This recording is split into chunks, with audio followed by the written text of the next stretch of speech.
Hello and welcome. If you haven't already, I invite you to please click subscribe. There's no obligation, and it allows you to be notified of all new chapters. Additional information about the story, including the author, chapter warnings, and rating, can be found in the description below.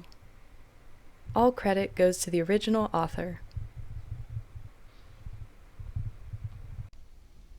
All That Remains by Orphan Account, Chapter 22, The End of Peace. Third Age, 2991, 20 years ago. It all began with a fish. The simple, unknowing fish swam lazily in a clear pond, oblivious to all in the world except finding food and surviving for another day. It did not care about the world, or the shadows, or anything except itself. And yet this fish had gotten the complete attention of someone, a predator intent on ending its life.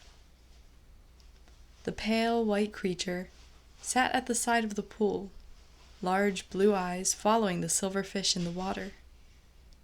It had little hair anywhere on its body, only wearing a tattered loincloth for decency, and it was difficult to label it as any race found on Middle-earth. He, had been a hobbit once, but the curls and looks of his race had long since vanished, weathered away by time, misery, and darkness. A dirty, chip-nailed hand rose, slow and deliberate, as the hunched creature waited for the right moment to strike.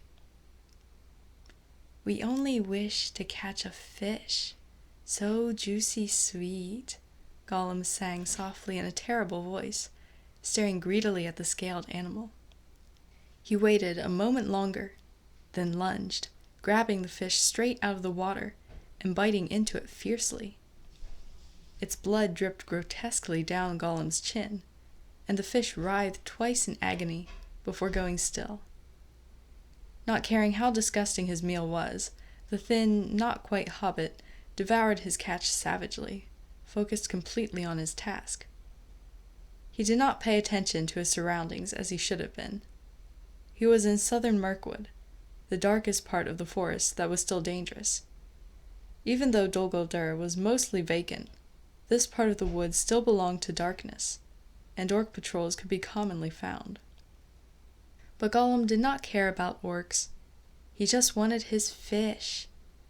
And once he was done, he would continue to search for Baggins and the precious. Twisted and mutilated as the creature's mind was, he could not make the connection to go to the Shire and find Baggins. He needed to find the precious. But he did not truly wish to search for it. Deep inside of him, a fear had been sown, and the trees of the realm around him were only disorienting, angering, and terrifying him more.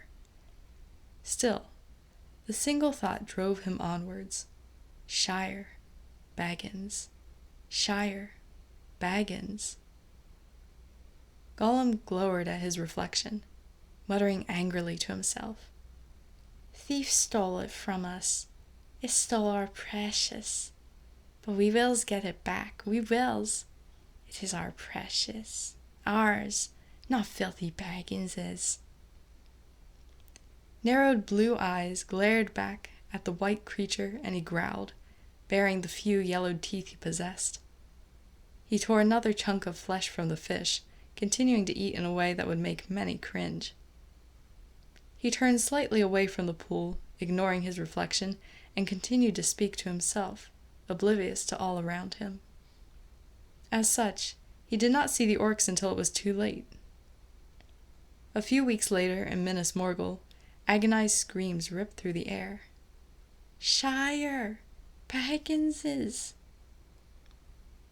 Gollum lay curled up in a ball on the floor, shuddering and sobbing. Around him, the orcs who had been playing with him backed away, allowing their master to come close to the broken creature. The Witch King looked down on the bloodied and trembling Gollum with contempt. The creature writhed and wailed piteously, but the Nazgûl felt nothing but building triumph and joy. He grabbed the creature roughly by his shoulder, lifting him up so that they were face to face. Gollum was struck mute, blue eyes wide with terror as his gaze met the Nazgûl's. The dark flames that served as the Witch King's eyes were like ice settling in his soul, a coldness entering Gollum that was almost as terrible and overpowering as his desire for the precious. "The ring is in the Shire," the Witch King stated, "with a hobbit named Baggins." For a moment, Gollum was too terrified to respond, but then the Ringwraith's sword rose threateningly. The creature flinched and twisted, crying and screaming once more, "Yes, yes, Shire Baggins. Thief stole the precious," he whimpered. The Witch King laughed, a terrible, triumphant sound.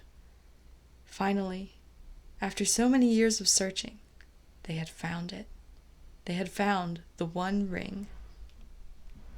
A few minutes later, the door to Minas Morgul swung open.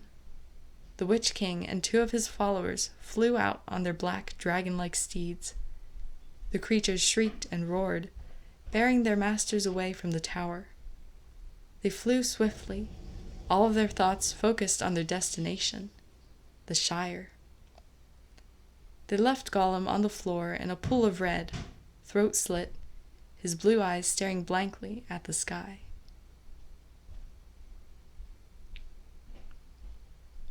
The crackling fire popped violently, burning pieces of ember scattering across the floor. Bilbo cursed and leapt to his feet, stomping on the embers before they could catch his rug on fire. He returned to his seat by the merry flames, smiling wryly at Legolas.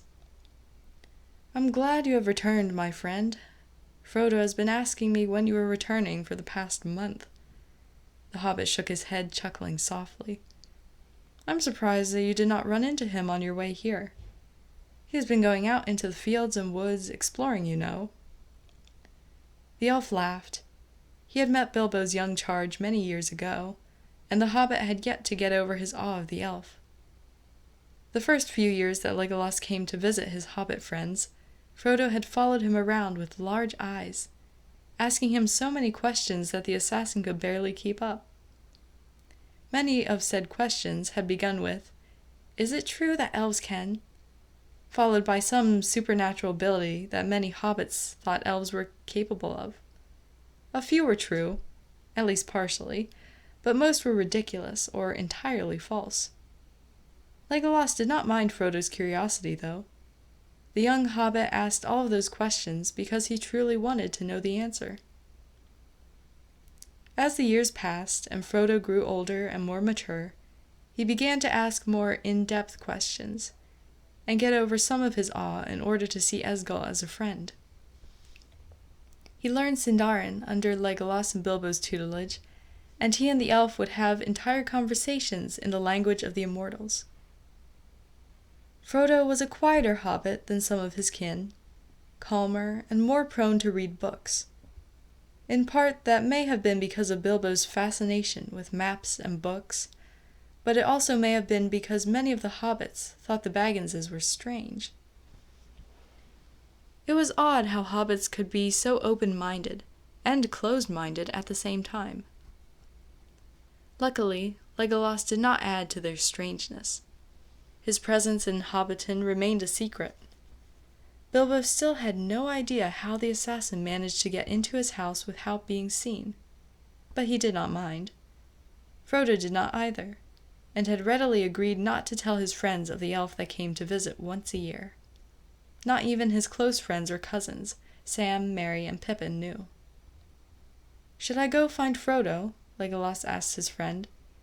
"If he is outside looking for me." Don't worry about it," Bilbo interrupted. "He'll come back before lunch." He got up and set a teapot on the fire before returning to his seat, clasping his hands together. "How have you been, Esgil?" the hobbit asked, but Legolas could sense the depth and worry in the question. Bilbo had been asking this question to him for the past few decades, ever since he had revealed himself to the elves of Mirkwood. After everything that had happened since then, Legolas had taken to telling the hobbit what had happened since his last visit. His worries about the elves, his frustration with their society, his fear of being contained, and Baroneth's antagonism were all revealed to his friend. He held nothing back, as close to baring his soul as he was capable of. Because Bilbo was the only person he trusted to not judge him, or to not retaliate. He would listen, and that was what the assassin truly needed. He just needed someone he trusted to listen to him. Glorfindel may be his brother, but he was still an elf, and Legolas could not let himself tell the Balrog Slayer about his troubles. With the shadow growing stronger, the Vanir was becoming increasingly busy, and the assassin did not want to add anything else to his plate of concerns. Plus, Glorfindel might not fully understand where Legolas was coming from. He would try to understand, but understanding was not what the assassin wanted.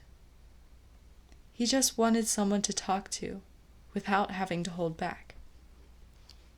Besides, if the Vanir learned of Baroneth and some Mirkwood warriors' continued scorn of his little brother, he would want them punished. Legolas could ignore the warriors and princess, and did not want the rift between them to grow any greater. In other words, he could handle them himself.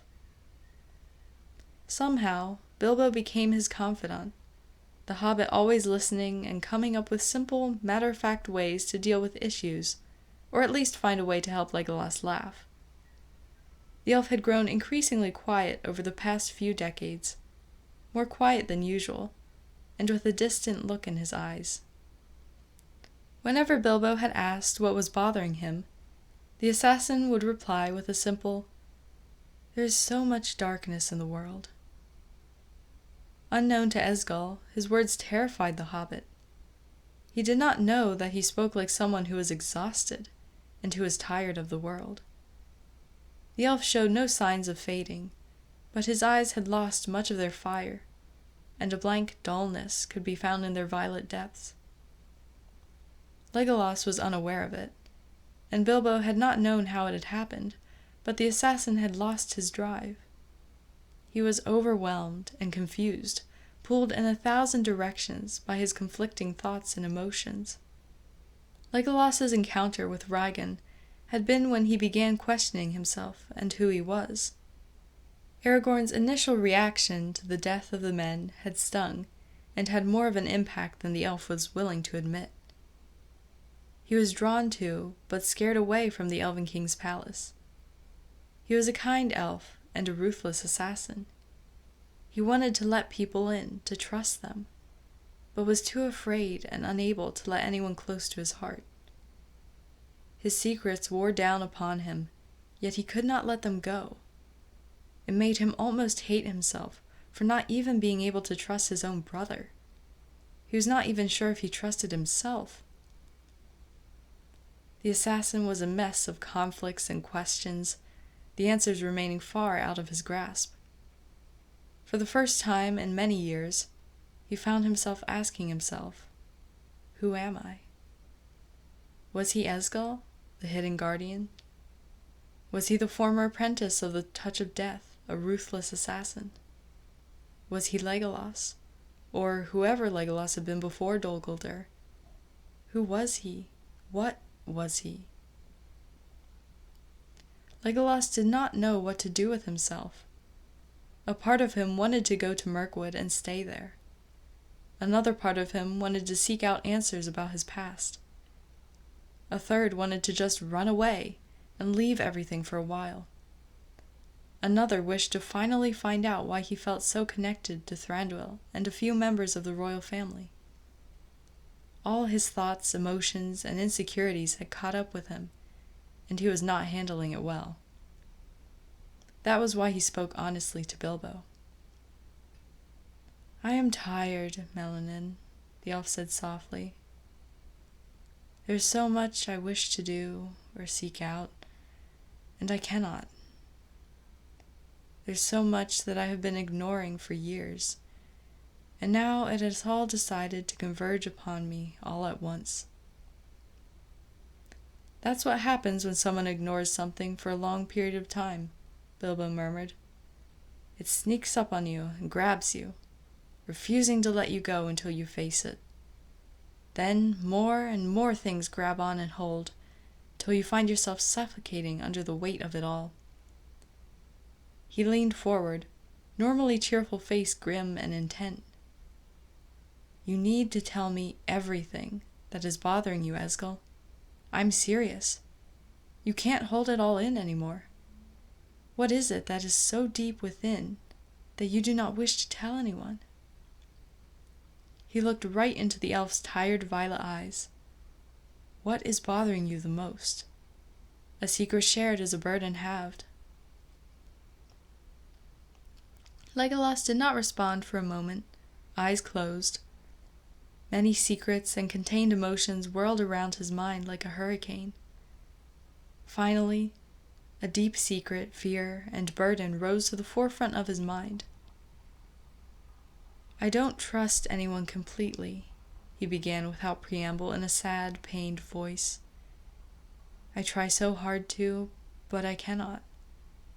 The only person I ever fully trusted was Siren. I grew up in a dark place, surrounded by monsters and creatures that wished me nothing but pain, misery, and death. It was difficult enough for me to remain light and myself there. How was I supposed to learn how to love and trust? It was Siren and I versus the world. There were no friends around us, only enemies. And then we escaped, and my father died. I was suddenly shoved into a place where everything is a range of grays. The only thing that was black and white was that orcs were still evil. I did not know what to do with myself, honestly, so I decided to keep my greatest secrets close to my heart, revealing them to no one. Then I would remain safe, because not all of me would be revealed to others. His voice grew increasingly bitter. If they betrayed me, there would still be something left that no one could know or touch, and as long as I had that one piece of me, that one secret that remained hidden, I would never be exposed. I would be safe. But then, the secrets and worries that came with them piled up, and the secret I chose to protect myself with became weighed down by other things. I forgot or denied parts of myself. I can be kind and peaceful, but I can be the most ruthless, deadly foe you will ever face. I know that the assassin part of me would scare some, so I try to contain it. But with Reigen and his rangers, that part of me came out. The full, emotionless assassin part of me broke free, and I slayed all those men. Not only did Aragorn realize what I was capable of, but I remembered what I could do. That is one of the things I refuse to acknowledge about myself. So I can't help but think, what else is there? Who am I really? What am I? He turned to the hobbit, violet eyes literally a dark. It is like a piece of me is missing, and I just noticed it was gone. Bilbo was silent for a moment, eyes distant as he thought. I know that you are a warrior and an assassin. I know that you were raised and trained by Siren. You were imprisoned for 80 years and escaped, then decided to kill orcs and fight against the darkness. You can kill a man in 100 different ways, and you know how to bind the broken wing of a baby bird. You are emotional and emotionless, warm and cold. You are also currently confused and unable to connect these two sides of yourself. That piece that is missing is most likely your lost memories. You cannot recall or acknowledge them, but there is something you can do that may lessen your burden and may help you find a bit of balance. What is your shield, Esgil? What is it that you have nearly forgotten, and is a secret you keep so deeply within you that it hurts?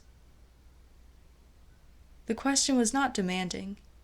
It was said gently, in a tone that told the assassin that he could decide not to answer if he did not wish to. Legolas's hands clenched in his lap. the burden he had not acknowledged laying heavily on his heart and mind. Bilbo waited patiently for him to speak, eyes never drifting from the elf's face. Could telling such a seemingly simple secret to the hobbit truly help? Yet, when the assassin searched within himself for the greatest of his burdens, the only thing that came up was the secret he had never told anyone, the thing that seemed to scream that it finally wanted to be known. The assassin took a deep breath, meeting the hobbit's eyes. "The thing I have never told anyone is that my birth name is Legolas." The name was odd on his tongue, having never been spoken aloud in hundreds of years. It seemed distant and strange, almost as if the words were not his, and he had little to do with them. Yet, immediately, the elf felt a little better, simply because someone knew. Someone knew the secret he had shared with no one. Bilbo's eyes flicked wide, before an encouraging expression appeared on his face. "Why did you keep it a secret?" he asked. "I know that it is more than just because it is a name." "At first, I told no one my name because I feared that those who imprisoned me would be able to find me if I used it. I also feared that using that name would allow me to be pinned, or might lead me to my past. I had just lost Siren and had been shoved into a new world. I was not ready to find my past. By the time I was, it was too late. Names label you and let you be known to the world. They identify you in a way that no other things could. After all, the name Bilbo Baggins had become well known in Hobbiton." Legolas looked down at his hands, not really seeing them. "I did not want identification, and I wished to remain anonymous. So my name became my greatest secret, because if no one knew my name, then no one could use it to hurt me. As time went on, hiding my name became habit, and I became Esgol." "Legolas does not feel like my name," he admitted. "I'm so used to being called Esgol that my birth name. It's almost like a distant title to me. I know that I have it, and I know it is important, but it does not truly feel like it is me. Legolas was who I was before I was captured, and during my training. Now, I am Esgol. Whoever I was before, it is like he's gone." "He is not gone," Bilbo said firmly. "He is merely lost, along with your memories. One day you will find both him and your memories. Perhaps that is why you feel so conflicted and incomplete. You are missing a piece of yourself. You are missing Legolas." There was a pause as the hobbit pondered his next words. "Thank you for telling me this, but I'll keep calling you Esgol if you don't mind." Legolas shrugged. "Like I said, I do not feel like I am Legolas. Maybe, once I regain the memories of my past, I will call myself Legolas once again.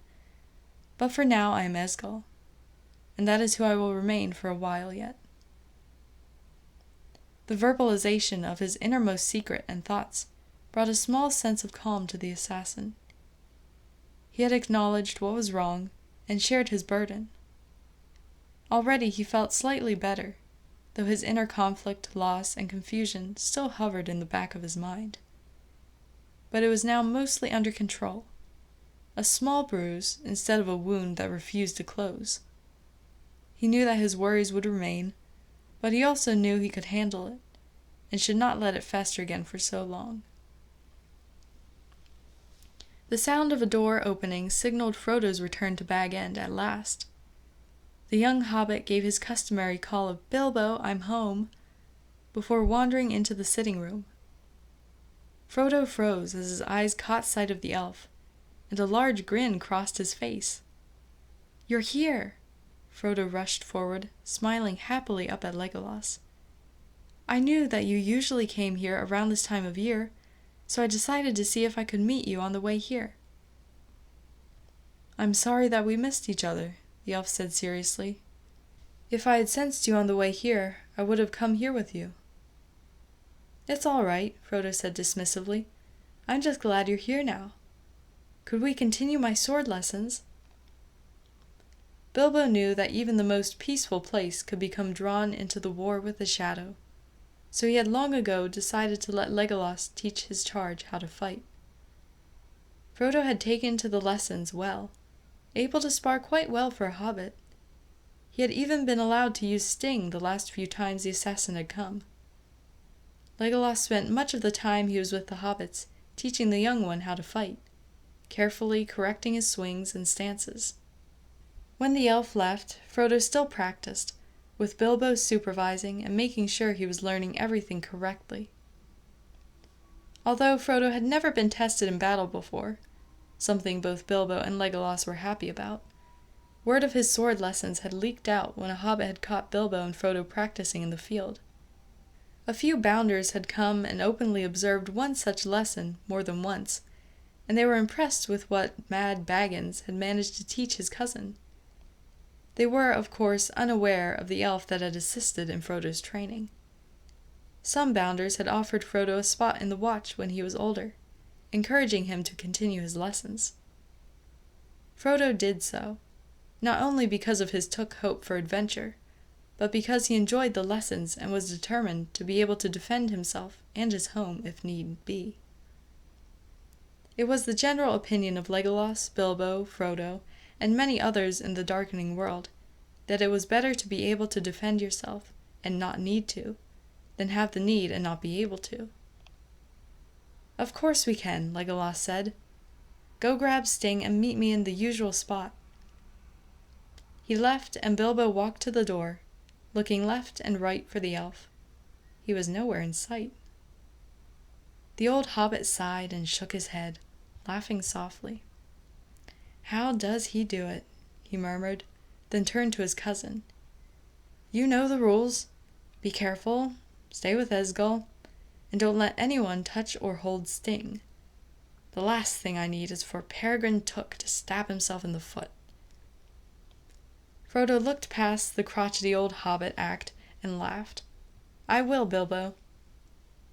He walked away, waving to Bilbo, before hurrying off to find their elusive elf friend. The last person in Bag End shook his head once more. If only I had such energy nowadays. He returned to the fire, taking the tea kettle off of it, and pouring some teas into a mug. He set the cup down beside him, pulled out a book, and read in the peace and quiet of his home. His peace did not last long, however, for a nagging urge to reach into his pocket prodded at his mind. Bilbo closed his eyes, sighing deeply, and gave in, taking out the golden ring and turning it over in his fingers. As the years went by, his awareness of his magic ring had increased. He always knew it was there, in his pocket, and would have the unexplainable urge to put it on whenever he was alone. Bilbo knew magic was dangerous, and that his attachment to the ring was not a good thing. But surely it was only a magic trinket. Bilbo's thoughts were interrupted by insistent knocking on his door. The hobbit glanced at the clock and realized that hours had passed. It was almost time for supper. He must have drifted off some time. He could not have possibly been staring at his ring for 2 hours. He stood, setting his book beside the cooled cup of tea and placing his ring in his pocket. More banging was heard as he hurried towards the door. I'm coming, the hobbit said irritably. Sackville Baggins, I swear if that's you. Bilbo opened the door to find 3 black-cloaked figures on his doorstep.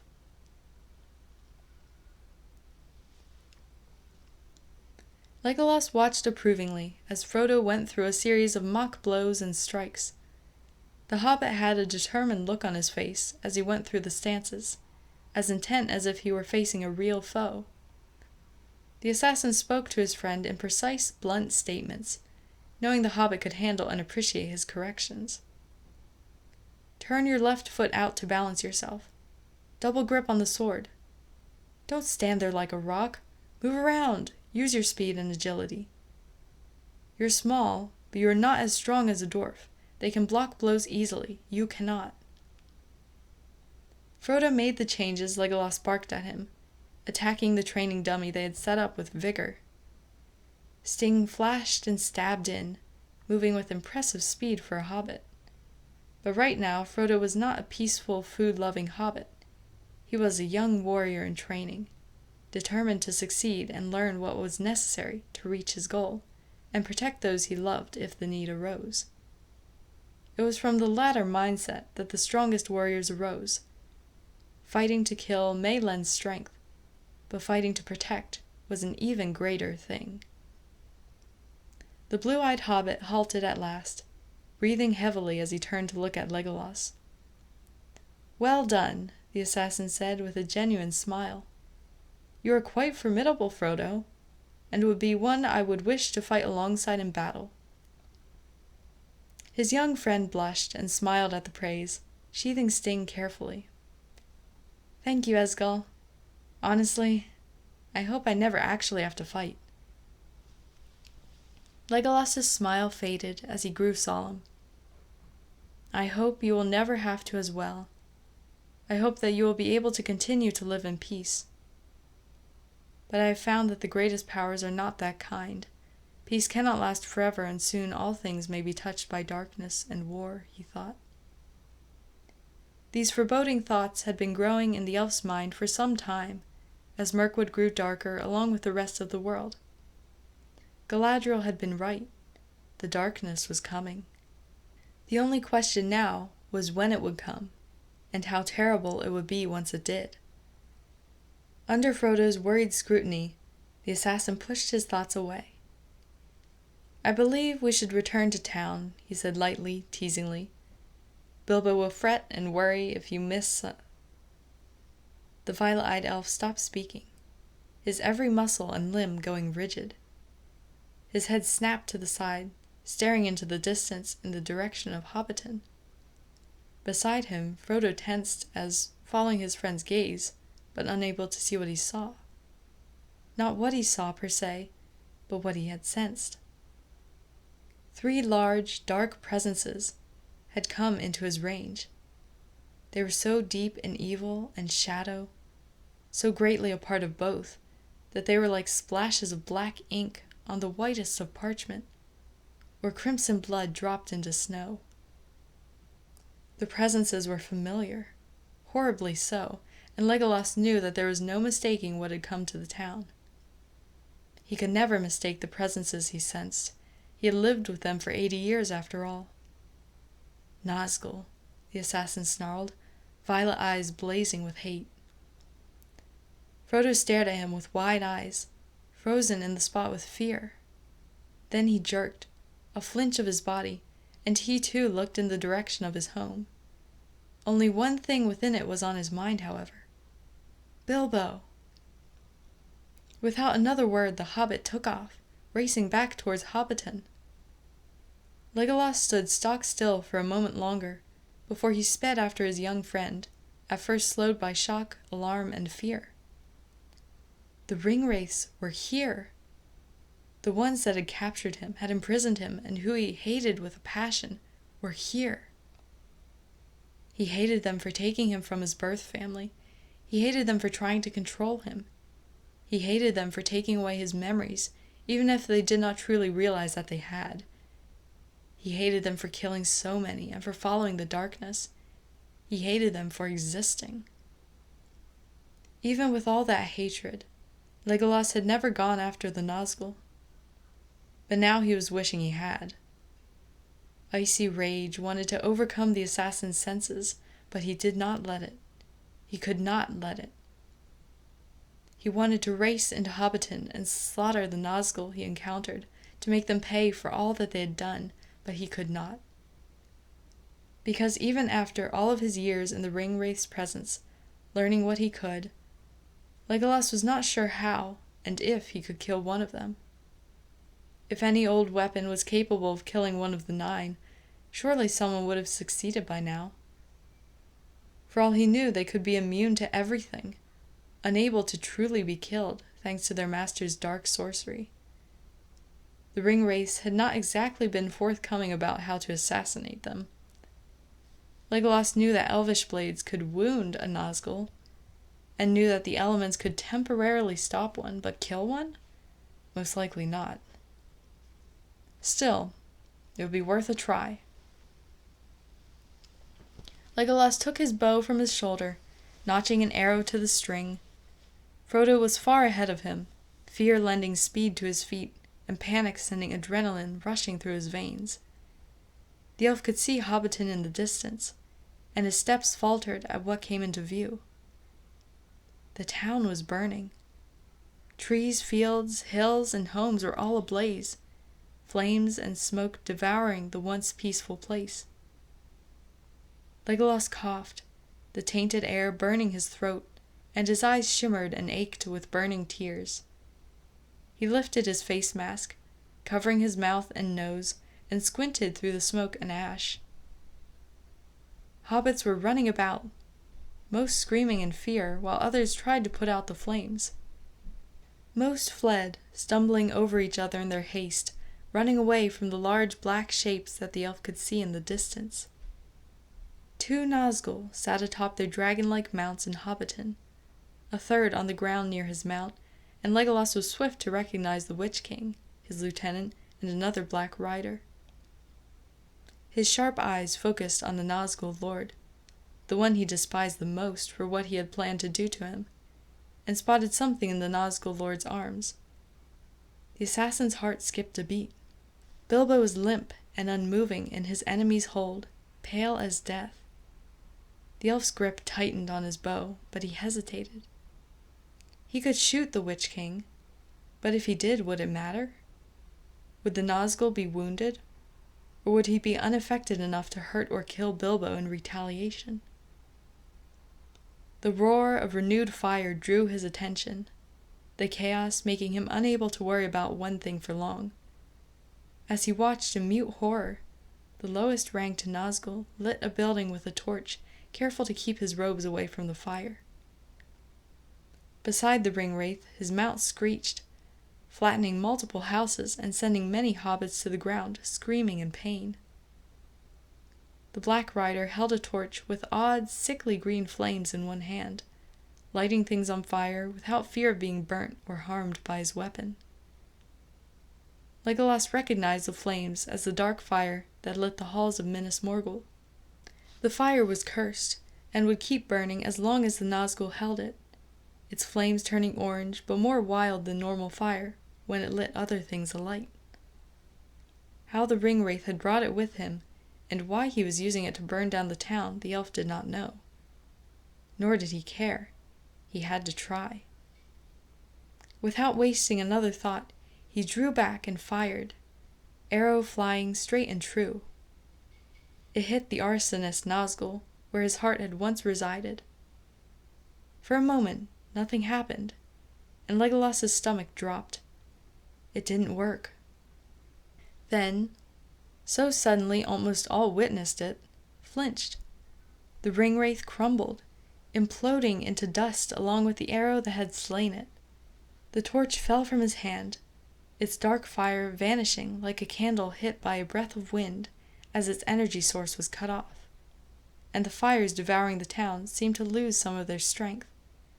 The Nazgûl died without dramatics or sound, his end so abrupt that for a moment Legolas did not realize what had happened. I just killed a Nazgûl.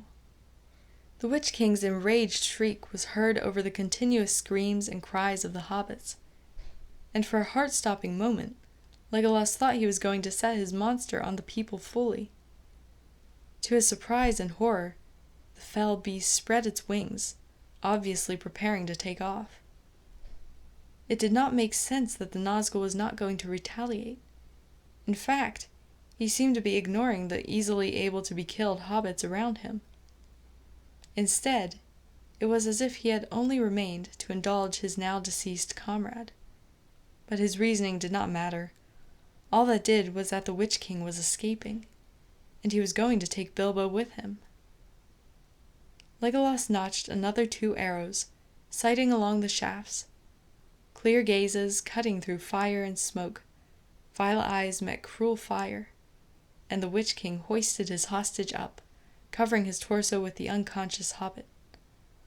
A silent threat was issued. Try to shoot me, and you'll end up hitting him. The assassin gritted his teeth, keeping the string taut, even as his hands shook, with rage or fear he did not know. For once his enemy had the advantage, and the Dolorsian knew it. If only he could get the Ringwraith to drop his friend. Like an answer to his prayers, Frodo appeared out of nowhere, stabbing the fell beast in the foot. The creature howled and bucked, Bilbo falling out of the Witch King's grasp. Moving with surprising speed, Frodo clumsily caught his guardian and began to drag him away. He did not make it far. The fell beast turned, pursuing the stumbling hobbit. A large foot slamming down next to Frodo sent him falling to the ground. The dragon-like creature loomed over the hobbits, teeth bared, with the Witch King glaring triumphantly down at the two from his mount's back, his attention drawn away from the assassin.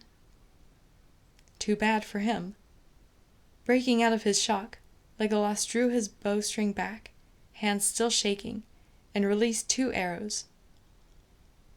One struck the Nazgûl lord's mount, the other hit the Ringwraith in the chest, missing his heart by an inch. The fell beast collapsed noiselessly, dead before it hit the ground, but the Witch King was not so easily killed. He gave a screech of pain so sharp that all around him staggered, crying out. Legolas flinched, dropping his bow, and clapped his hands over his sensitive ears as a distorted, painful shriek assaulted his hearing. When he pulled his hands away, they were bloody, and his vision swam as nausea overcame him. Legolas grunted softly, struggling to focus as pain ripped through his head and his ears rang with a high-pitched whine. The Witch King not quite fell off of his beast, keeping his footing and leaping up onto the mount of his dead fellow. The arrow in his chest disintegrated, turning into dust and ash. The remaining fell beasts gave final, painful screeches and took to the air, becoming nothing more than dark spots in the distance. There was a moment of stunned silence, all having stopped to stare at the confrontation, before chaos erupted once more. The hobbits on the ground sobbed or shook, a few rushing about as they gathered water to try to put out the fires. Others gathered around Bilbo and Frodo, their voices muffled but still distinct to Legolas's abused ears. "Is he all right? What's wrong with him? Is he dead?" Despite his dizziness and disorientation, the assassin ran to his friends at these words. He ignored the gasps and startled exclamations as the hobbits spotted the elf at last. Legolas crouched down next to Frodo, who was cradling a pale, motionless Bilbo in his arms. Tearful blue eyes looked up at Legolas, filled with despair and pleading. "He won't wake up." Legolas did not respond, placing a hand on his old friend's forehead.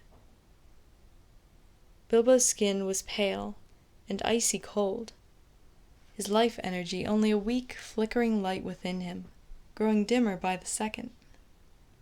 The elf bit his lip, eyes meeting Frodo's once more. "I believe he has been cursed with the black breath. He needs elvish healing." It took all of his will not to let his voice shake. Bilbo was dying. The young hobbit's expressive eyes held desperation. "Please, can you help him?" Legolas swallowed dryly, looking down at Bilbo, his friend, with fear and apprehension.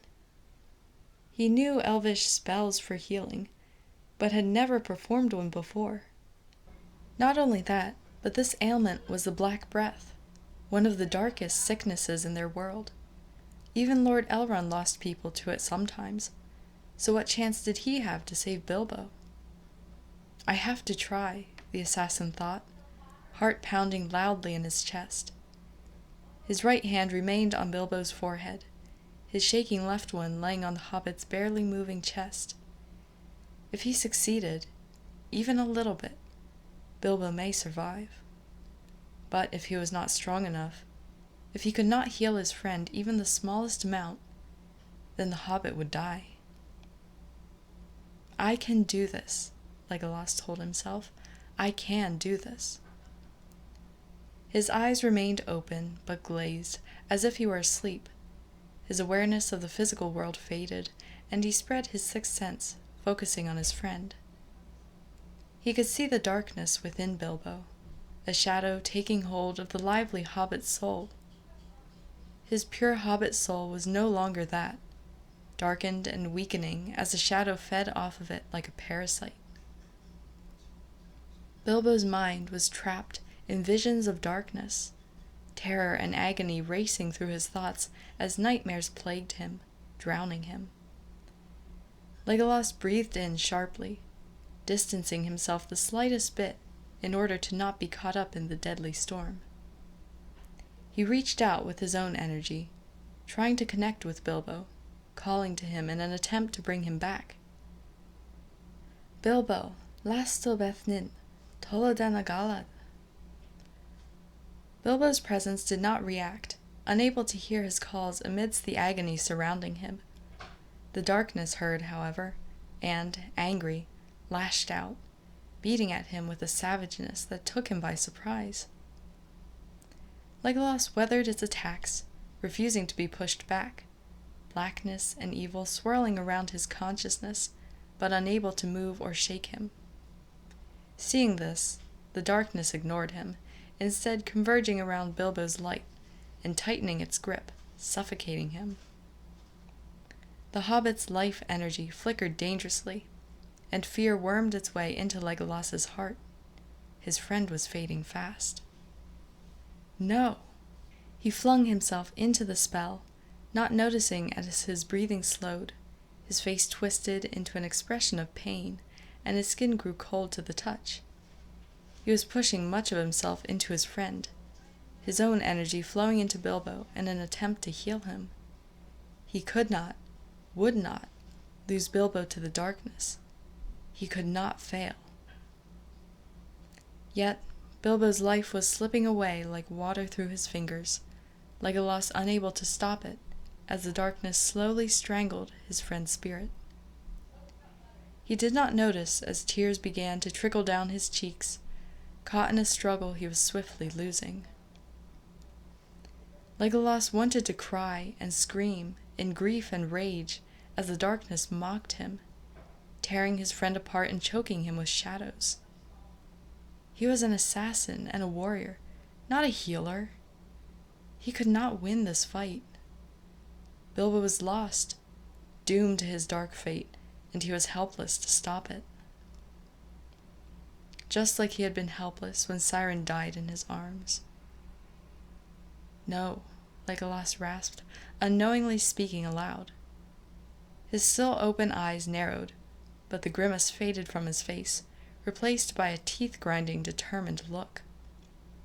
You won't take him. Legolas forgot all of his worries and fears. He disregarded all of the doubts and mistrust in his soul. All that mattered was saving Bilbo, nothing else. He would not lose his friend to darkness. He would not let Bilbo die. The shadow would not win while he had the power to stop it. For a single second, Legolas let his deepest self free, his deeply guarded light of him freed for the tiniest span of a moment. Pure and untouched by darkness for hundreds of years, it flowed into Bilbo like a sun chasing away shadows. It blazed through the Black Breath's curse, flowing into Bilbo and touching his spirit. Legolas did not hold back, pouring himself into the healing, caring not for anything else in the world except saving his dear friend. His inner glow flared to life, skin blazing like a star, and the hobbits around him gasped in shock and awe in the single monumental second he was free. Frodo, the closest hobbit, was the only one to see through the light, to see his friend's face. An expression of absolute peace lay on Esgil's features, and for that moment the hobbit swore that the elf's eyes were silver blue. Then it was over. The light vanished, leaving a terrible sense of loss to all present, the village falling into a darkness that seemed more ominous than before. Legolas gave a small, pained gasp, eyes fluttering closed. He slumped forward, catching himself clumsily before he could collapse to the ground. He opened violet eyes and breathed heavily, head lifting so that Bilbo was in his sights. The hobbit's skin was still pale, and he remained unmoving. A touch revealed his skin was still icy cold. Frodo felt tears falling down his face, dripping off of his chin, but he did not break down like he wanted to. With a trembling hand, he reached out, placing a hand on Esgil's shoulder. "You tried your best," he whispered, voice cracking. The elf did not respond, staring at Bilbo with blank, wide eyes. Frodo presumed he must be in denial, or shock, but was unable to give any more comfort when he needed some himself. A spasm of movement, a gasping breath. A few hobbits screamed and leapt back as Bilbo jerked back into the land of the living, heaving and coughing weakly like a drowned man desperate for air. The hobbits began babbling and panicking again, but Legolas and Frodo ignored them, the latter lunging forward to pull his cousin into a fierce hug. "You're alive! You're all right!" the normally quiet hobbit shouted exuberantly, crying, laughing, and sobbing all at once. Bilbo merely smiled at him, a tiredness in his eyes that had not existed before. His drifting gaze met Legolas's, and the hobbit's weak grin became more genuine. "Thank you," he rasped, exhaustion in every word. "I felt what you did." "How are you feeling?" the elf asked worriedly. "Fine, just fine." Bilbo gave a small, mirthless laugh, balancing between joy and hysteria. "I'm alive! Somehow I'm alive. After that black-cloaked monster attacked me." The hobbit went still, eyes widening with horror, as memory rushed back to him. "Valor, no!" He staggered to his feet, stumbling in a seemingly random direction. By now, most of the hobbits were ignoring the three, running about as they tried to bring order to their town. Bilbo ignored them as well, running into multiple people as he attempted to run through the town. Legolas stopped him before he could get far, or hurt himself, concern darkening his violet eyes. "Bilbo, what—" "Let me go!" the hobbit snapped in a sharp, panicked voice. "I have to go after them." Legolas and Frodo exchanged confused glances. Bilbo had nearly died and was obviously terrified of the Nazgûl, but he wanted to pursue them? "They are long gone, Bilbo," the elf informed his friend gravely. The hobbit stilled and went limp in his arms, broken sobs shaking his frame. "No, no, no, no, no! It's gone! They took it! They took the ring!" Legolas froze. "The ring? What ring?" Guilt, anguish, pain, sorrow, and misery crossed his friend's features. He looked down, unable to meet anyone's eyes. "Bilbo," the elf's voice was firm and unyielding, knowing his friend was upset but needing to know. "What ring?" At first he did not speak, unwilling to voice the truth.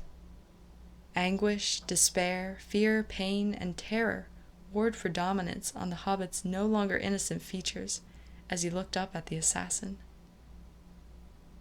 "The ring," Bilbo whispered, hollow, grieving, broken. "The one ring. The ring of power the darkness needs to destroy the world. I had it all this time. And now They have taken it from me.